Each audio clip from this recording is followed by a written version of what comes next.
හදමුද cookies. Hello everyone. මම ජෙහානා. අද අපි හදන්න යන cookies එකට ingredients තුනයි ඕනේ. ingredients තුනයි. හයක් නෙමෙයි. ඉතින් තුන් ingredients නෙමෙයි ingredients තුන ඕනද කියලා බලුවොත් පළවෙනි එක තමයි extra. ඒක ඊට පස්සේ පිටි අරගෙන ඊට පස්සේ තියෙනවා මම මේ පොඩක් බ්ලෙන්ඩර් එකට ගාවතු sugar.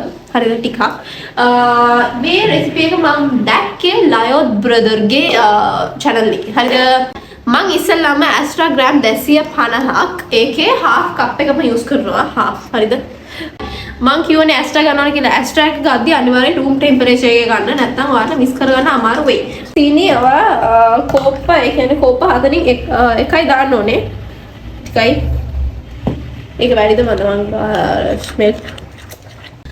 දැන් අපි මේ වගේ sugar සහ extra එක හොඳට mix කරගෙන තියනවානේ. මේකට අපි පිටි දාගමු. පිටි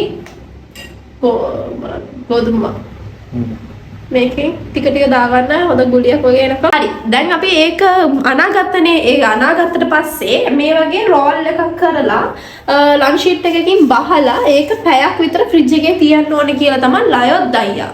යා රෙසිපි එක දාලා තිබ්බේ. හැබැයි මට බැරි වුණා fridge එකේ තියන්න. ඒකින්ද මම ඒක fridge එකේ තියන්න නැතුව තමයි හදන්නේ. රෙසිපි එකේ මොන හරි අවුලක් තිබ්බා. අනේ sorry. ඉතින් ඊට පස්සේ මේ වගේ vlog එකක් වගේ roll කරගත්තට පස්සේ ඔයාලට තියෙන්නේ මේක කපා ගන්න. කොහමද මේ වගේ නූලක් අරන්. මේක සිංහලෙන් මොනවද කියන්නේ? නූල්ද? හරි. මේ වගේ නූල් කෑල්ලක් අරන් මේ වගේ දාලා මේ යොලින් දාන්න ඕනේ. මේක පොඩ්ඩක් ඔටි වෙනවා. මේ වගේ දාලා මෙහෙම තියලා හීනියට කපා ගන්න. හරිද? මේ වගේ හීනියට කපා ගන්නවා. මේ වගේ තමයි එන්නේ. හරිද?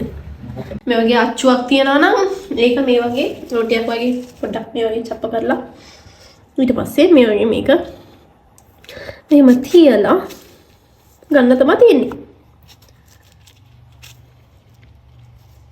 දැන් අපි මේක pan එකට දාගමු. ඒකට කලින් ඉස්සෙල්ලාම pan එක පොඩ්ඩක් ඒ කියන්නේ මද ගින්නේ ඔයා හොඳටම low flame එකේ මේ වගේ බටර් ටිකක් දාගන්න. එක දාගන්න. අල්ලා හරි. දැන් අපි හදාගත්ත cookies ටික මෙහෙම තමයි තියෙන්නේ. පොඩ්ඩක් මේ ලස්සනින් ඒ කියන්නේ රස්නේ අඩුවට තියාගන්න. මොකද මේ වගේ පොඩ්ඩක් ඉක්මනට කර වෙන්න බලනවා. නැත්නම් ඔයා හැමතිස්සෙම මේක ටර්න් කරගෙනම ඉන්න. හරිද? ඉතින් කාලවලම එකක්. මේ කරපු එක හරිද? බිස්මිල්ලා. මේක රස දන්නවද කොහොමද තියෙන්නේ කියලා? ඔයාලා දන්නවද මංචි brand එකේ milk shot එකක් තියෙන්නේ. ඔය රසම තමයි මේක එන්නේ. ඒ වගේම තමයි මේක තියෙන්නේ. මම ටැග් කරනවා ලයොත් බ්‍රදර්ට. එයාගේ රෙසිපි එක තමයි මම දැක්කලා හැදුවේ. ඒ කියන්නේ pan එකේ මොකද අවන් නැති කට්ටියට මේක හදන්න පුළුවන්.